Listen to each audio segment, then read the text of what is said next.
the hunt. The trail cut clean through the undergrowth. Ch1 followed it without thinking, taking soft steps, clear sight lines, careful so there were no branches to brush against. He was on the kind of ground that made movement easy, quiet, if you knew how to use it. Ahead, a six-legged deer moved with quiet ease. Its forward limbs tested the slope as it climbed, weight shifting smoothly, never committing where the ground might give. It didn't rush. It fed on the short grass, one eye wary for movement. Ch1 slowed, letting his pulse settle. He drew the bow back slowly. The string let out a soft creak. As the tension built, he held his breath. The deer didn't notice. Careful and steady, he completed the pull. The line was clean, nothing between him and the animal but air. He released.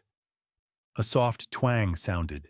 The leather strips tied to the strings near the tips of the bow muffled the sound. Ch1 tensed anyway. The deer moved before the arrow reached it. Not fast, just enough. A shift, muscles bunched, and then it was already in motion. The arrow passed behind its shoulder as it sprang forward, all six limbs finding ground, and it sprang down the trail. Ch1 lowered the bow, jaw tightening. He didn't move right away. Brush cracked somewhere off to his left, not loud or careless. Ch1 glanced over as Wraith made himself visible when he pushed through the undergrowth, one hand lifting briefly in acknowledgement before he disappeared again into the brush. Ch1 followed. Ch1 and Wraith didn't speak as they moved. The forest closed as they left the trail. Roots became more uneven, low branches caught at their sleeves and shoulders. Movement became slower, harder. The deer lay ahead in a shallow dip, Wraith's arrow set clean behind the shoulder. Ch1 hadn't heard the shot. The deer hadn't gone far. Ch1 exhaled once, then stepped in to get a closer look. It was a good-sized deer. There would be plenty for hunter and village. Wraith strung up the deer on a nearby tree. They worked without talking at first. Blade work, practiced and efficient. Opening, draining, separating. The forest took the smell without a shift in the light breeze. If there was anything to notice the smell of blood or their activity, it didn't show itself. After a while, Wraith spoke. "Do you know what you did?" Ch1 didn't look up. "I missed." Wraith let that sit a moment. "Why did you miss?" Ch1 shrugged, more irritation than thought behind it. Wraith's knife paused. "Where were you tracking from?"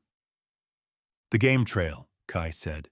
"Clear ground, easy to move, easy to see, quiet." Wraith nodded once, then asked, "Why does the deer use that trail?" Ch1 hesitated. He thought about it, then it came to him with a quiet, unwanted clarity. "Same reason," he said finally. "Clear ground, clear sight." Wraith went back to his work. Stop hunting on their terms. Ch1's hands tightened slightly on the blade. Wraith continued, voice even. "I shot the same deer you did. My shot hit. Not because I shoot better." He glanced up briefly. "Because I was where it went to feel safe." Silence settled again between them. Ch1 didn't answer. Wraith let the moment pass, long enough for the lesson to settle, or be pushed aside. Then more casually, "How are other things, Ch1? Has Mare decided yet?" Ch1 shook his head no.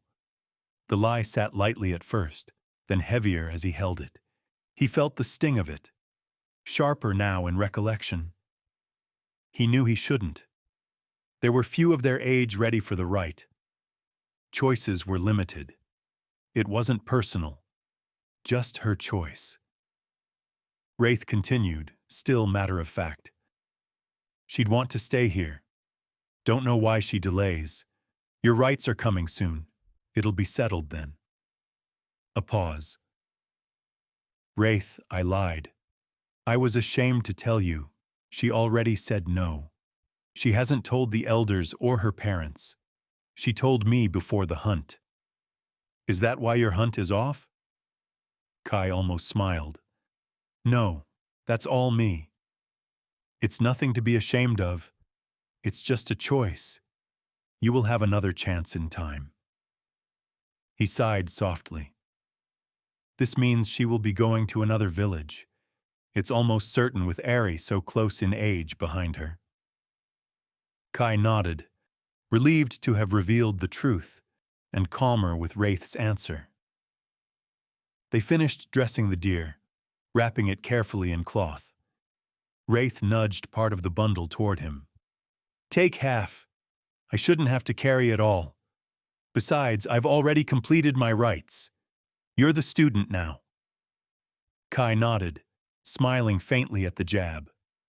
None of his pointed comments carried weight, not between them. They had been friends too long to take it as anything but lightening the mood. Wraith had agreed to help him prepare for the coming-of-age rites since he had completed his last year. He was the best hunter they had seen in a generation, almost as good as men 3 times his age. I'll give it back before we enter the village. Not wanting credit for Wraith's skill, he replied quickly. You can carry it all the way in. Wraith looked at him. It was a missed shot. I wouldn't have made mine if yours hadn't set it up. You deserve to carry it in as much as I do. Kai knew that wasn't quite true. Still, he nodded. The weight settled across his shoulders as they turned toward the village. They needed no thought to know which direction it lay. Kai was half a head taller and broader through the shoulders than Wraith, but Wraith moved lightly, unbothered by the weight of the deer. As they moved through the forest, Kai's thoughts began to stray towards the missed shot again. He tried to push the thought away. It stayed. Kai glanced back briefly toward the game trail. It would have worked if he had just shot better. Thoughts of Mare surfaced again. He wanted to push those away, preferring to dwell on his poor hunt than this. As if his thoughts could be heard in the rhythm of his steps, Wraith spoke without looking back. You're as good as some who've already passed their rites. Better shot than many. A pause. With that said, you're going to need to practice more, if you don't learn to choose your approaches better. They remained quiet the rest of the way. The forest thinned, and their village Rayshak appeared in the clearing. The river that sat between them and the village lay unseen. The only evidence that it was there was the short, thick stone bridge rising up slightly before them and the soft, gurgling sound. Beyond it, the village opened along the hillside, homes built carefully into the slope, each one set beside a stream that flowed down from the hilltop like spread fingers toward the unseen river below. The village was both unique and typical of the Shobeha. It blended into the land from a distance, not hidden, not disguised, but settled into it in a way that felt natural. Up close, the work revealed itself. Nothing was crude, no rough bindings, no uneven joints. Wood met wood and stone met stone, with such precision that the connection was marked only by a faint line, clean. The work was deliberate, exact. It wasn't rounded or softened to hide the joinery. They didn't use nails or force. The joints held by precise fit. The art, the beauty of the work, the blending of materials and the colors that disappeared in the distance, were all seen up close in their unique combination. The longer someone looked, the more it mesmerized as the puzzled mating of the pieces showed themselves to form homes, walls, and hall. Nothing about it called attention to itself. It almost seemed plain. But the longer you looked, the more it resolved as its complex layers showed. It was function carried out so precisely that it became art. The shapes felt right. They crossed the bridge and Wraith turned toward the central square, a shallow, stone-lined space between two streams. He hung a fair portion of meat on a hook beneath a wooden awning. "Take a hunter's share before you leave the rest." Kai paused, caught off guard. "Yes, Wraith." He measured carefully, taking no more than what was right. Not a cut beyond it. Wraith had already turned away, heading toward his family's home. His wife, Kina, of Newark, would be waiting. Kai gathered the remaining meat and turned toward his uncle's home. Ari was there behind him as he turned, standing squarely in his path. He hadn't heard her approach. "She's stupid." Kai didn't stop walking. Ari fell into step beside him. "Who's stupid?" "Who else?" "Mare." "You shouldn't call your sister stupid," Kai said, reluctant, "especially since she's older than you. Even elders can be stupid, and she's only 3 years older." Kai sighed. Talking with Ari was the last thing he wanted right now, but her energy made ignoring her impossible. What did she do now? "What do you mean, what?" Ari shot back.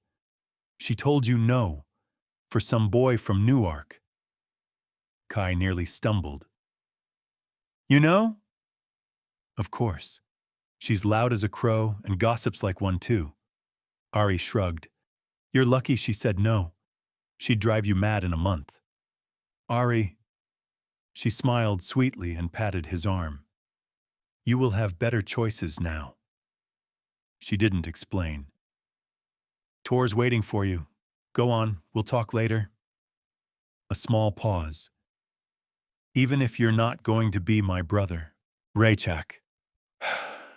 Kai brought the meat home without slowing. Tor was already there, seated near the low workbench, hands resting idle for once. "You're late," Tor said, not looking up. "Missed my shot." Tor nodded once. Wraith didn't. No, he wouldn't. They sat in the quiet that followed, the kind that didn't need filling. Kai set the meat down and began sorting it without being told. Tor watched for a moment, then spoke. "Mare's decided." Kai stiffened. "You know." Tor gave a small shrug. "Ari." Kai exhaled sharply. "Ari told you." "She came looking for you," Tor said. Not good at keeping things to herself. A pause. Tor watched Kai's frustration settle. "She's a good girl," he said. "She meant well." "She apologized," Tor added. Kai blinked. "For what?" "Not making me an uncle yet." Kai let out a frustrated breath. "Yet. That's what she said?" Tor nodded. That was enough. Kai went back to the meat, more force in the motion than needed. "I'll have to look to another village," he said, "after the rites." Tor didn't answer right away. "There are other choices," he said finally. Kai snapped before he could stop himself. "What? Be alone like you?"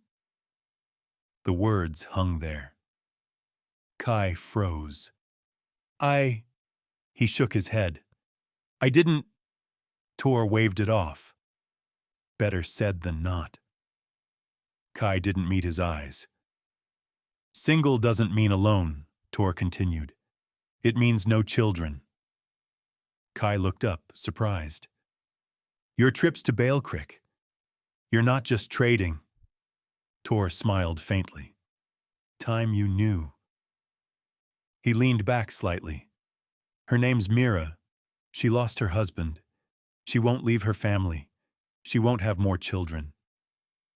Kai frowned. And you? Tor considered.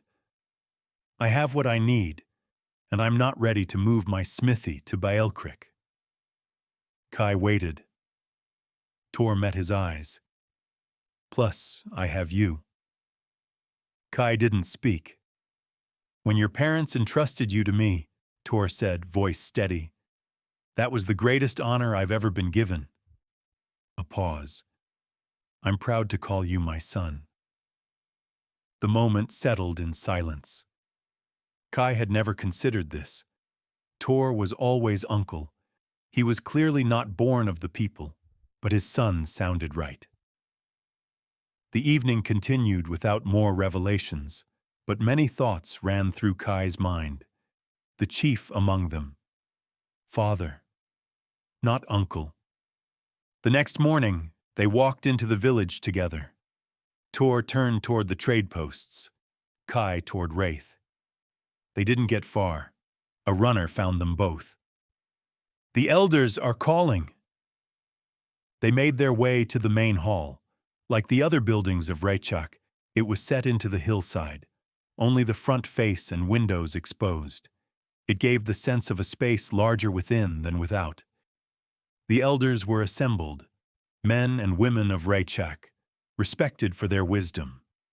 12 in all, not selected by trade or status, but by age and standing. They stood across the communal fire, watching. Kai stood where he was told. Tor stood beside him. An elder spoke. Malachi. The name settled heavily. You will go to the forest. A pause. You will return when your right to prove your adulthood is complete. Another pause. You will return as a man. Tor was addressed next. Torvin, you will prepare the way and see him off. The matter was settled. After they left the hall, Tor mentioned business in the village. He would meet Kai later. Ari found him before he found Wraith. Of course she had. You're going to complete your rite. Kai nodded. She stepped closer. Then you wait. He frowned. For what? For me. Kai blinked. Ari, I'm serious. She stood firm, arms crossed. Don't go to another village. Don't choose someone else. He almost laughed. You don't know what you're asking. I do. I'll come when I'm of age. Kai shook his head. That's years. She stepped closer again. Yes. So wait for me. Kai looked at her. Really looked. Not the way he always had. He tried to set aside what he knew, who she had always been, and see what she was now. Still young, still certain. The same Ari he had known all his life, and not. He studied her like something he was supposed to understand and couldn't quite reach. The long black hair. The caramel brown skin, different from his own, something he had barely noticed over long familiarity.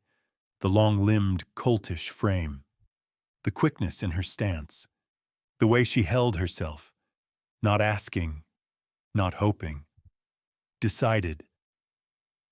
For a moment, he could see it. The shape of the woman she was becoming. Then it was gone.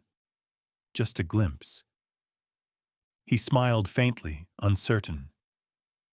That's not how this works, he said, hoping for an easy way out.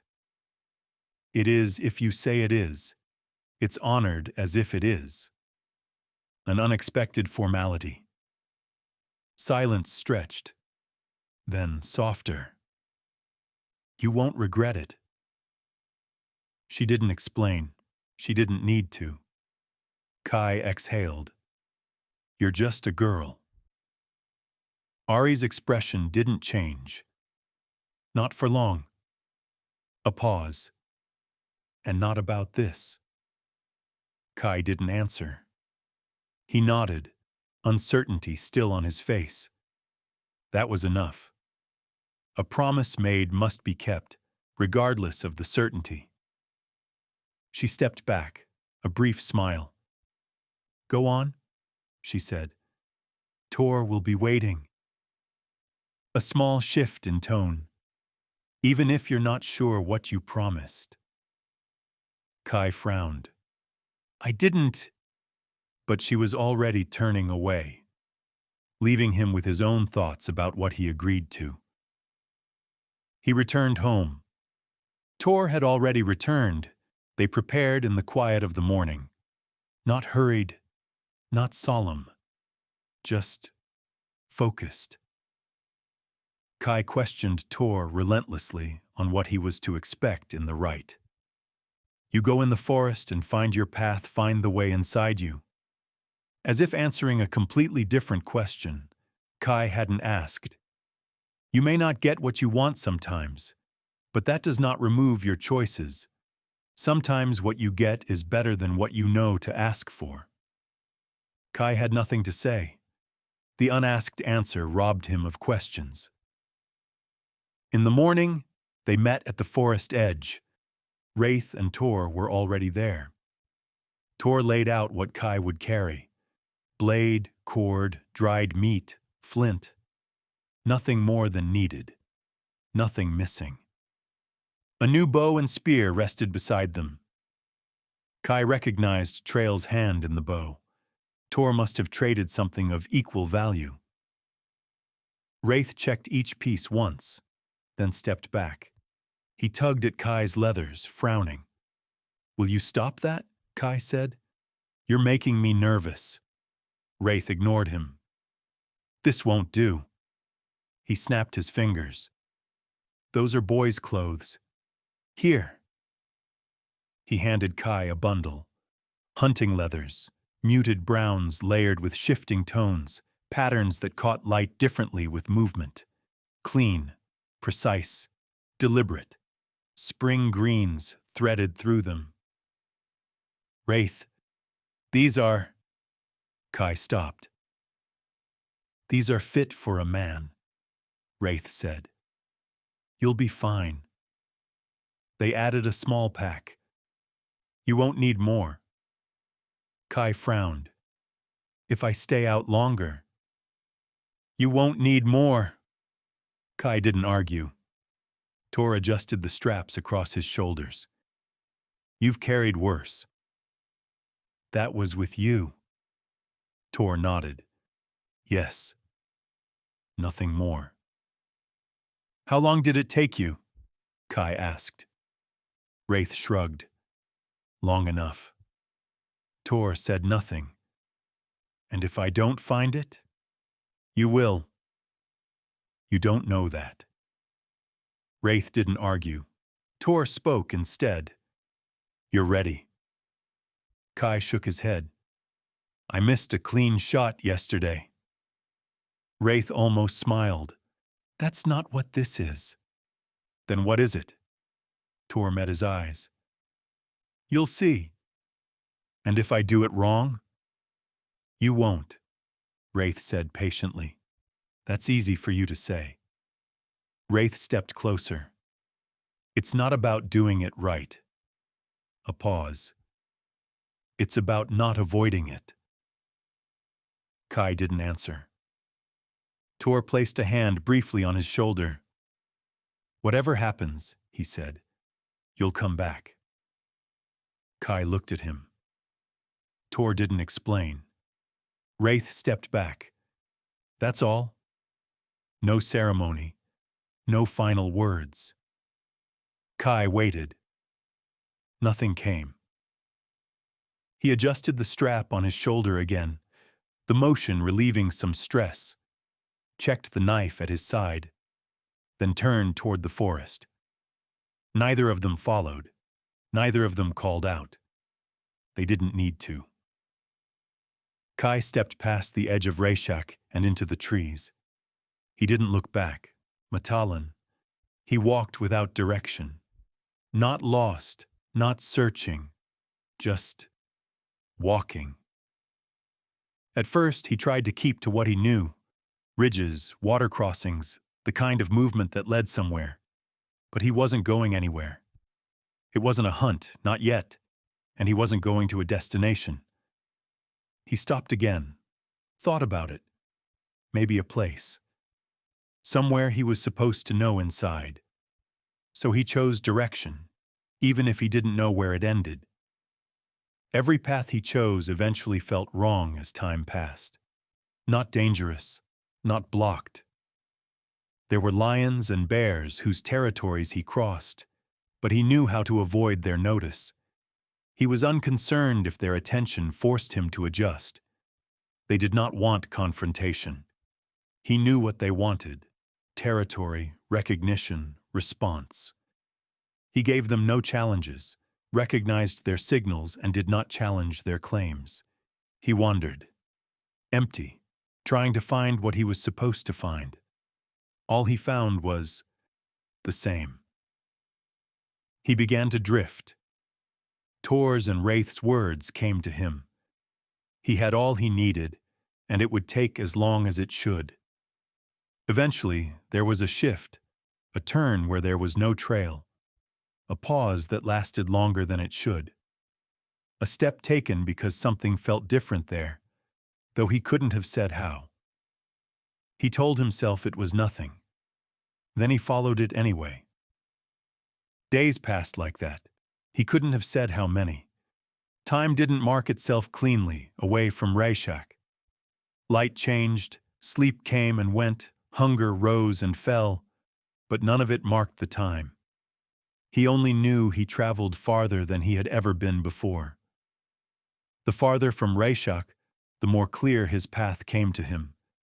He ate when he needed, drank where water ran, slept when he found good, comfortable camps, making small fires and moss bedding. He trapped mostly small game and found forest onions, berries, wild potatoes, and crisp water plants. Food was easy to find. There was no shortage in the deep forest. He did not feel lost, but he also didn't feel certain. Questions of how long should this take came to him again. That uncertainty pressed at him more than anything.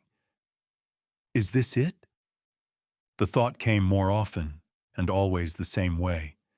Quiet at first, then sharper. Once or twice, to make a more conscious decision, he picked a direction, followed it, and tried to make sense out of it. Each time, the same thing happened. The feeling faded. Not gone, just distant. So he stopped forcing it. He was tired of trying. He let himself turn when it came, pause when it faded, move again when it returned. At first it felt like curiosity, then something more. Not a voice, not a thought. A sense of rightness that settled just ahead of him, never quite where he stood. He followed it. His own doubt came with it, creeping in at the edges. You're taking too long. You're doing this wrong. You're not supposed to wander. He let those thoughts pass. They didn't stop the pull. If anything, the more he questioned it, the clearer the direction became. Never stronger, never urgent, just more certain. He crested a low rise and stopped. The land opened. A wide depression spread before him, nearly circular, the forest falling away into a meadow of low grass that moved gently with the wind. The edges dipped cleanly, as though the land itself had settled there long ago and never shifted since. At its center rose a mound, rising up quickly from the glade, forming a dome of grass. Stone broke through the slope along one side, a long outcrop that rose like a buttress, breaking the curve of the mound, rising as something buried beneath the earth. Weathered smooth, but solid. At the top of the mound stood a tree.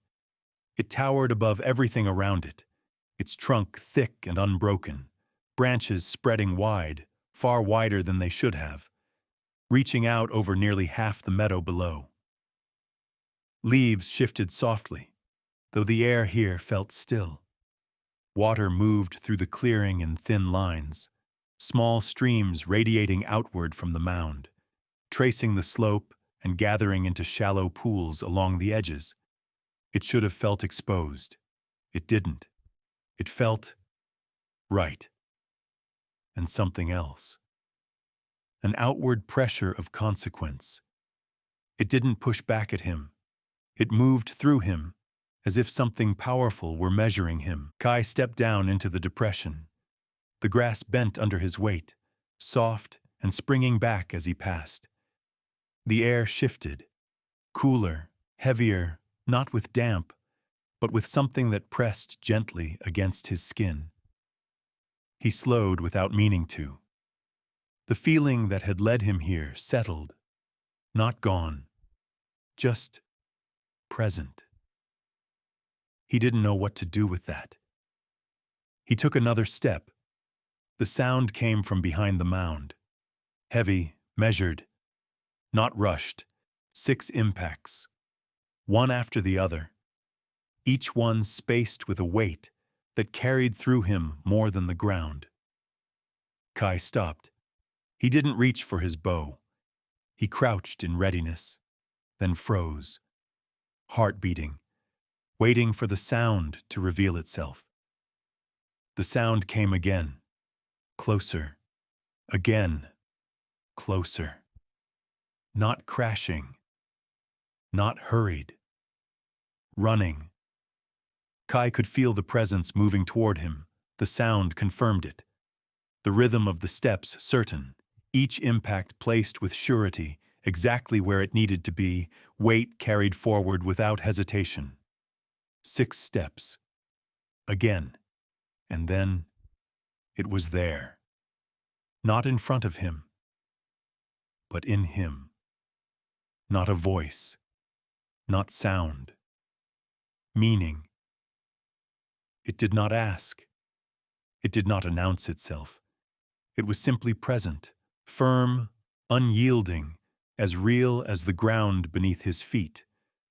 "You will kill me!" The meaning that came as words in his head were deep and solid. They didn't hold any anger, malice, or challenge, only certainty that what had started will be finished. The words pushed every other thought out. Delay, retreat, waiting for other choices, fell away. Even the thought of stepping aside, of letting it end him instead, did not remain. "You will kill me or you will die." There was nothing left between them. There was no threat in it.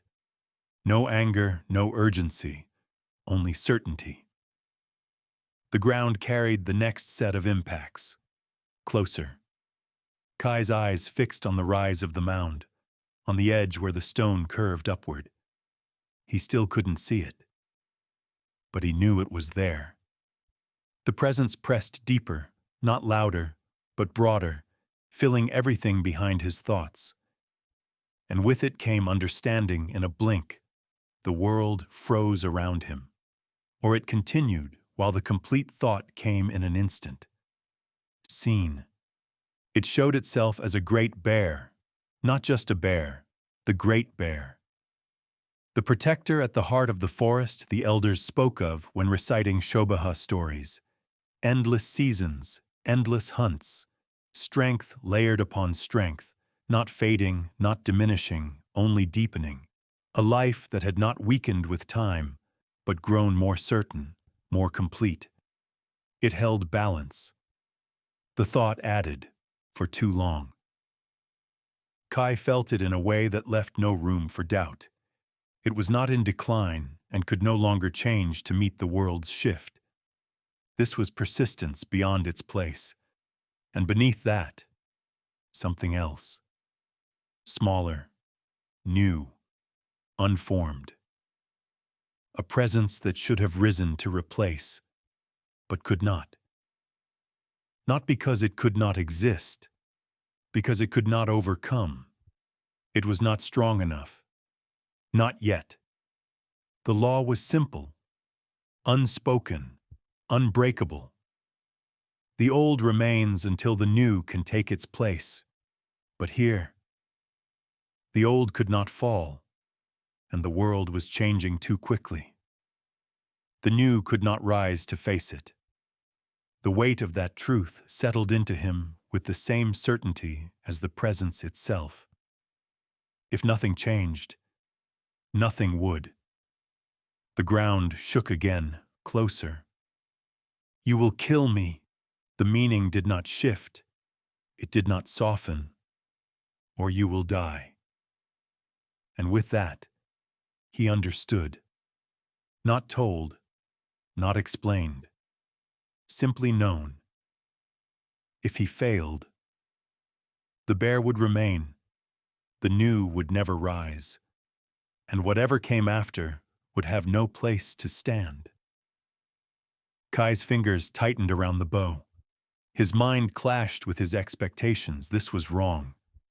This is not the way the rite is supposed to be. And yet, reaching into his senses, nothing in it caught. Nothing in it resisted. Nothing in what was happening felt wrong. His senses should have confirmed something. But there was nothing. Just the glade and the great bear coming towards him. Too quiet. His mind repeated his thoughts. This was not the rite. This was not how it worked. You found your affinity. You did not kill it.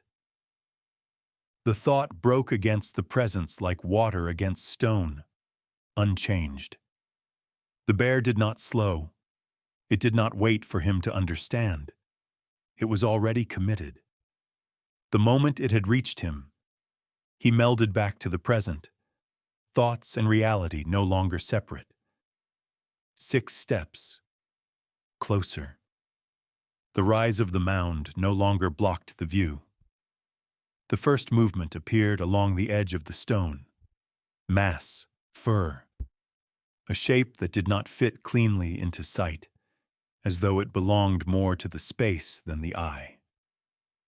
Kai's heart slammed once, hard enough to feel it in his throat. He lifted the bow. There was no time to think. Kai saw the head first. Broad, heavy, the fur thick along the skull, the eyes set deep beneath it. The forward limbs took the slope without slipping, weight settling exactly where it needed to be. It did not hesitate. It was already committed. Kai drew. The motion came from training, without thought. The line was there, center of the head, the only place that felt like it might matter. He released. The arrow struck and did nothing. A dull, flat impact. A shift of fur. The shaft kicked away and spun off into the grass. The bear did not slow. Something inside Kai tightened. Sharp, immediate, and useless. Fear. He felt it and hated it in the same breath. There was no time to push it away. He dropped the bow. His hand went to the spear. Tor's spear. The weight of it settled into his grip as he turned it forward, setting his stance without thinking, bracing the haft, repeating in his head, "Look to where you want to hit." His thought rang through his head, trying to push every distraction out. The bear closed the distance. Fast now. Certain. Kai tried to steady his breathing. It didn't work. The thought came, clear and cold. You can't stop this. His grip tightened. The ground shook. Closer. You can't survive this. The fear didn't fade. It stayed. And then, something else. Not stronger, not louder, just there. The bear came close enough to see its eyes. He looked into one. Yellow. Black. depth without end. And in a single instant, everything aligned. Not around him, not ahead of him, through him. He felt everything the bear felt, the heart beating, the breath. Kai moved, forcing his focus, keeping the two selves from folding into each other. He dropped, bracing the butt of the spear into the ground, the haft settling hard beneath him. With that gaze, he felt Matalan's intent to kill. Not anger, not rage, strength beyond measure. Nothing held back. Kai aimed. The point drove into the left eye. There was no resistance. Then everything at once. The impact tore through him. The world broke. He was thrown, and in that same instant, he felt it. Not his body. The bear's, the spear entering. The pressure, the rupture, pain. Vast, immediate, absolute. Its time was finally up. And beneath it, satisfaction. Not relief, not release. His death had been earned. The world returned in pieces. Sound first, then breath, then weight. Kai lay where he had fallen, staring at nothing, his chest pulling air in uneven bursts. The ground had stopped moving. The pressure was gone. He turned his head. The bear lay on its side near the base of the mound, the shaft of the spear buried deep, the great body still, but not yet still enough. Kai pushed himself up slowly, and he heard the last breaths and thoughts of Matalan. You will take my teeth, the upper, the ones that matter. One for yourself, one for the elders. This is command and gift. The weight of it settled into him, not asked, not explained. Set. It could not be undone. Kai shook his head. No. The word barely formed. The feeling that guided him to this place was gone. The presence of the great bear in his head was fading fast. His own thoughts had asserted control and were insisting.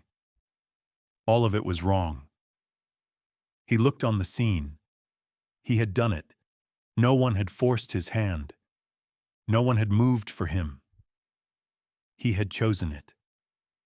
There should have been another way. He should have found it. The thought settled in hard. He looked again at the bear. My command rang again in his head and was gone. Kai moved. Not because he accepted it, because he could not refuse it. He drew his knife. The motion was familiar. Too familiar. The blade touched the jaw. His hand hesitated, then moved. He worked slowly, carefully, but nothing in it felt right. The teeth were larger than his hand, set deep, anchored in bone that resisted longer than it should have. He had to cut wider, deeper. The sound was wrong, the feel of it. Wrong. Tears ran down his face. He didn't stop. He couldn't. The first tooth came free, heavy, too heavy. He set it aside. The second took longer. When it came free, he didn't look at it.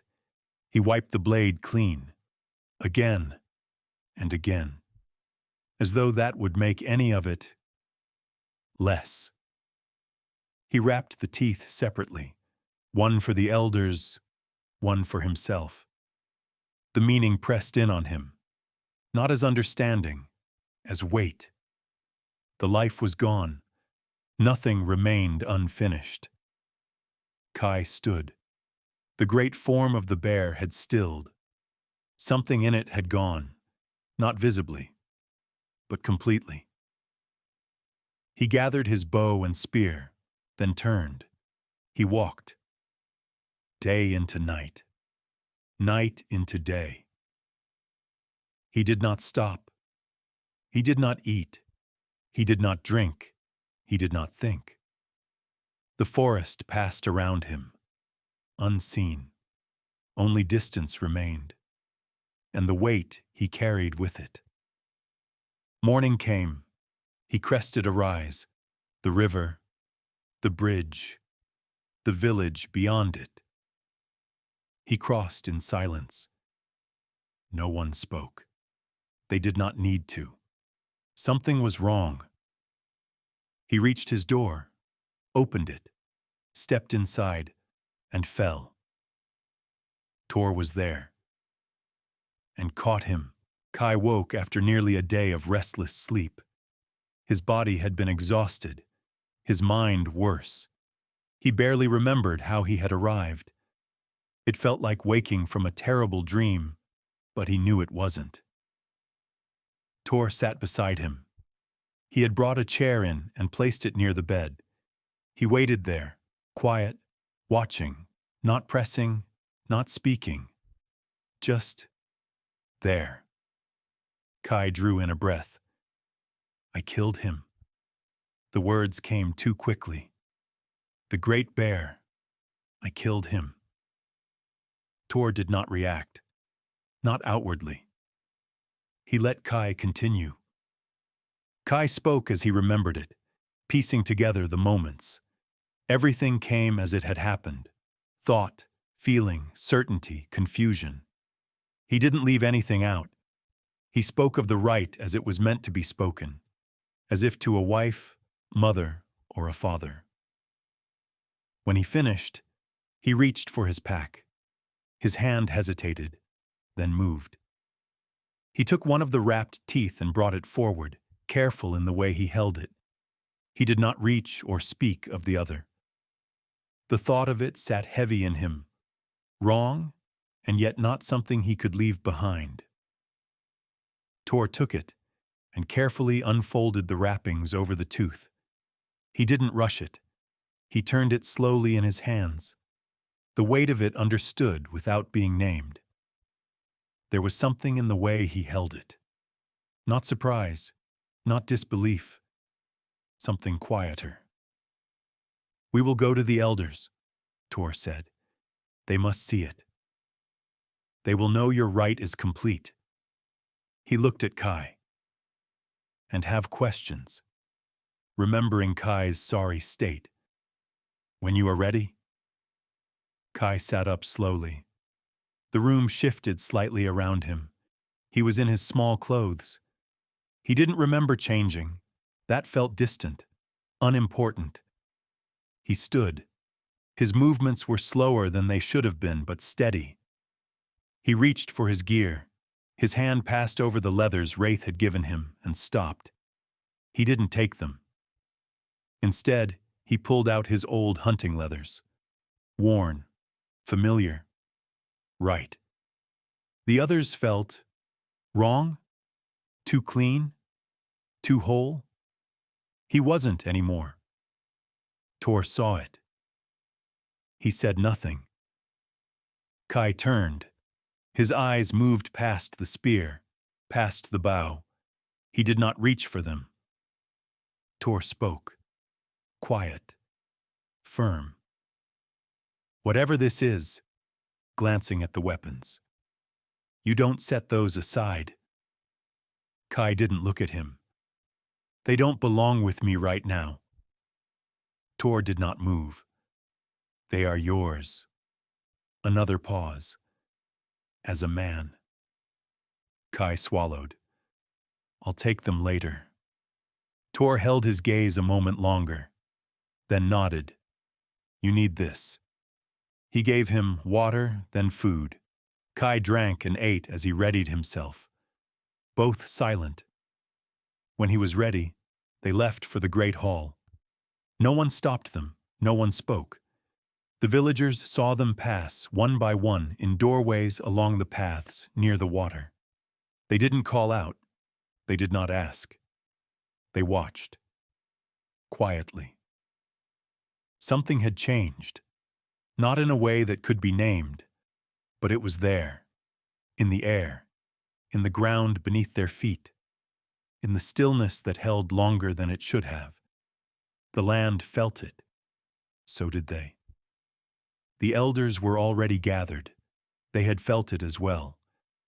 They stood in low conversation, voices quiet but unsettled, motioning with their hands in a way that did not belong. That alone was unlike them. Kai and Tor entered. The room shifted to silence, and 12 eyes watched as they approached. Wraith arrived moments later, moving quickly, faster than he would have allowed himself under any other circumstance. He crossed the threshold without pause and came to stand beside them. Kai stepped forward, standing taller, owning the moment. He didn't hesitate. He reached into his pack and brought out the tooth, held it carefully, and offered it. "My rite is complete."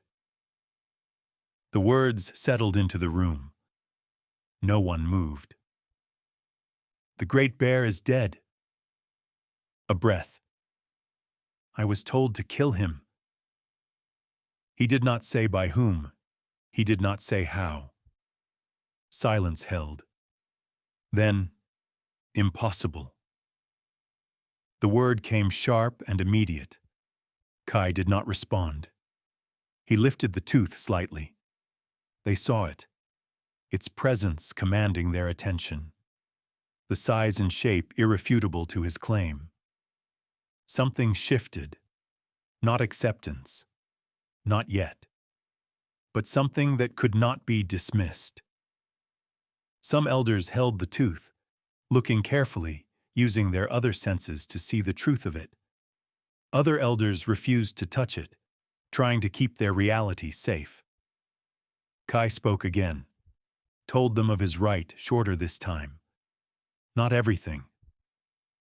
Only what could be shared without breaking the moment. When he finished, the room did not settle. It fractured. Voices rose. Not loud, overlapping, uncertain, contradicting. That had never happened before among the elders. Not here, not anywhere. This is not how the rite is done. It cannot be. There is no record. It is outside. Their words scattered in many directions. An old voice spoke, soft, as softly as she could manage, nearly lost beneath the others. "What was his name, Malachi?" The room bent toward her. "Matalan." Another elder spoke quickly. "See, he does not even know it. This is wrong." The old woman did not raise her voice. "Yes," raising her hand, silencing the elder. "That is it. Few know his true name." The room shifted again, not toward agreement, not toward resolution, just further apart. One of the chief elders stepped forward. His voice carried, not loud, but firm. "This is not within the rite." He exhaled sharply. "His blood is not fully Shobeha." Another. "That is where this comes from." The words settled harder than the others, because they fit, even if they were not right. Wraith spoke at the same time as Tor. "There is no mistake in a rite." They did not look at each other. "It is past," Tor said. "Or it is not." Wraith finished. Silence followed. No one answered them. The chief elder drew in a breath. "We will deliberate," his voice trying to return some authority. "You will be summoned when we have finished." That was all. Kai did not move. Tor rested a hand briefly against his shoulder. Not guiding, not urging, just there. They turned, left the hall. Wraith followed. No one stopped them. Outside, The village remained quiet, watching, not judging, not understanding. They returned home. Tor spoke as soon as the door closed behind them. "We leave for Balecrick." Wraith looked at him, understood, nodded once. Kai did not ask why. "You shouldn't pay for my mistake." He was grateful that they wouldn't abandon him, but he couldn't ask for more. "I will go with you. There will be nothing left here when you leave, and you must leave." Tor stated the finality of it. "Besides, I have things in Balecrick worth leaving here for." He ruffled Kai's hair, trying to lighten the mood. There were plenty of things to darken the day. "I will go as well, though I must return after." Wraith gave a brief smile. They began to gather what was needed. The knock came before they finished. Soft. Tor opened the door. The old woman stood there, the eldest. She did not step inside. "They will call for Exile." No hesitation, no uncertainty. Tor inclined his head, not in agreement, in acknowledgement. "They have not decided yet," she added quietly. "But when they do, that will be their answer." A pause. "They do not know what to do with this." Tor didn't answer. She looked past him, to Kai. There was no judgment there, only knowing. Then she turned and left. Tor closed the door. "We will not be here when they summon. Likely first light on the morrow." Wraith's gaze sharpened slightly. Tor continued, "We go before we are called." Wraith nodded once. They will accept that for now. They will be relieved to have more time. Tor did not disagree. There is honor in leaving willingly. A price as well. Kai stood in the middle of the room, listening, understanding none of it fully, and yet feeling it settle. Something decided before the news was fully understood. They continued their packing and preparations, the urgency found, fueled by the eldest's words. It was evening when they finished. Tor had packed and stored the home as though he did not intend to return. Nothing left undone, nothing left out. Wraith had gone to gather his own things, to speak with his wife and family. They left at dusk, not a usual time to begin a journey, but they did not want to wait till morning and risk being summoned by the elders before they could leave. They did not look back. The way out of Reichak felt the same, and not. The trees stood where they had always stood. The water ran where it had always run. Nothing had changed, and yet nothing sat the same. They moved in silence at first. The rhythm of walking settled into them easily. It always did. Kai felt the weight of his pack more than he should have. Ari. The thought came without warning, stayed. He had not spoken to her, had not gone to her, had not said anything. The memory returned, clearly now that her name was in his head. He remembered the nod, the commitment that couldn't be left without a word.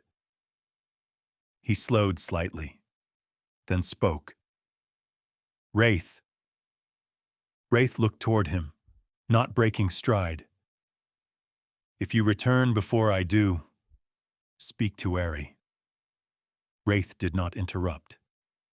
"Tell her." Kai stopped, then started again. "Tell her she is free if she wants." The words did not sit well, but he continued. "I said I would wait for her to come of age. Then we would—" He stopped. "I don't know what that means now." He did not look at Wraith. "She should not be bound to something like this." Pointing to himself and the leaving at dusk. Wraith studied him for a moment, then nodded once. I will tell her. Tor glanced at Kai with a faint, knowing smile.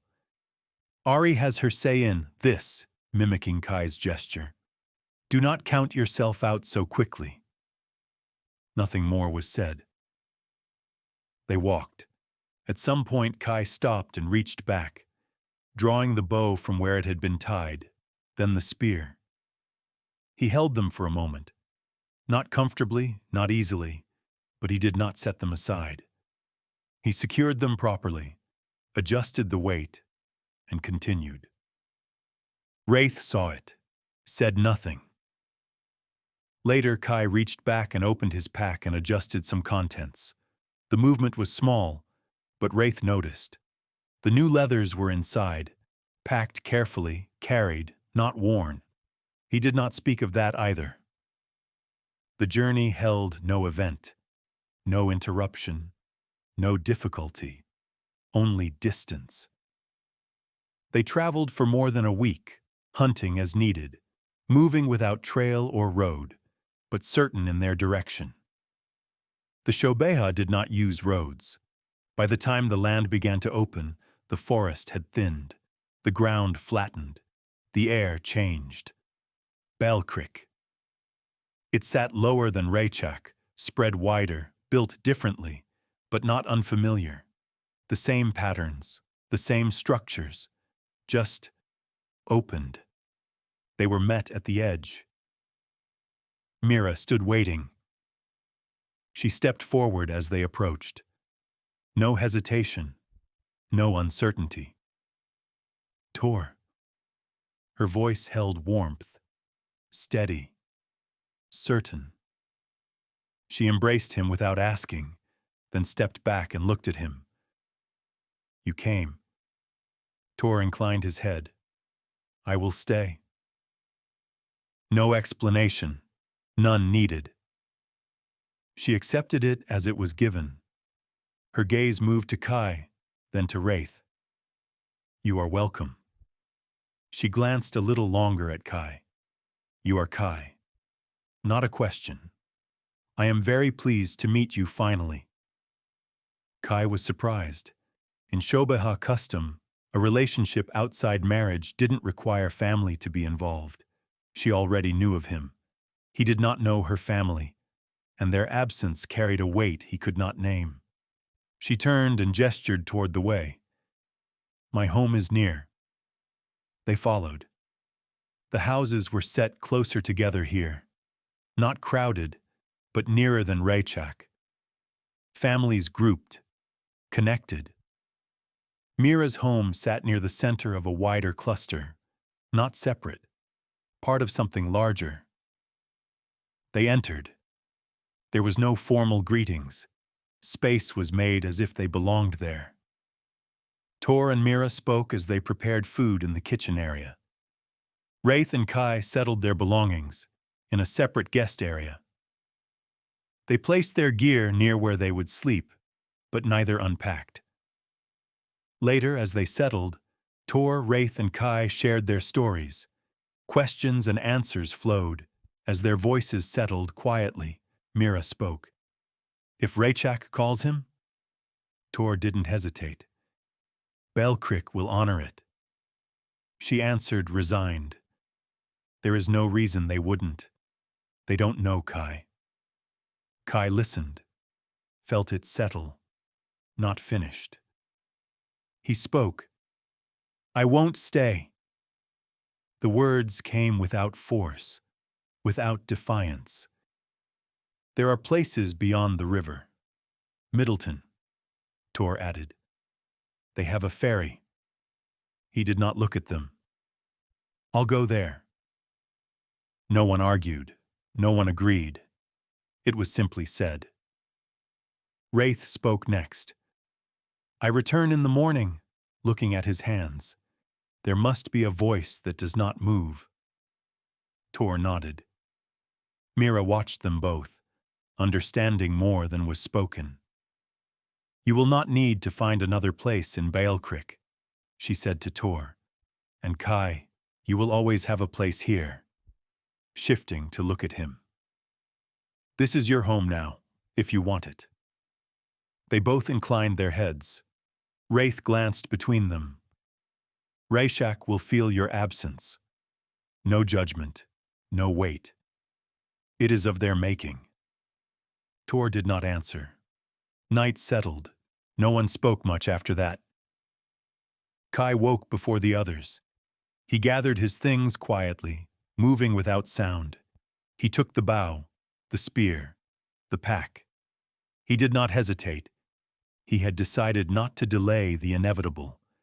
To stay longer would only make the parting harder. Tor and Wraith had already sacrificed much for him. He would not make it any harder now. At the threshold, he paused. Not long, then stepped through. He did not look back.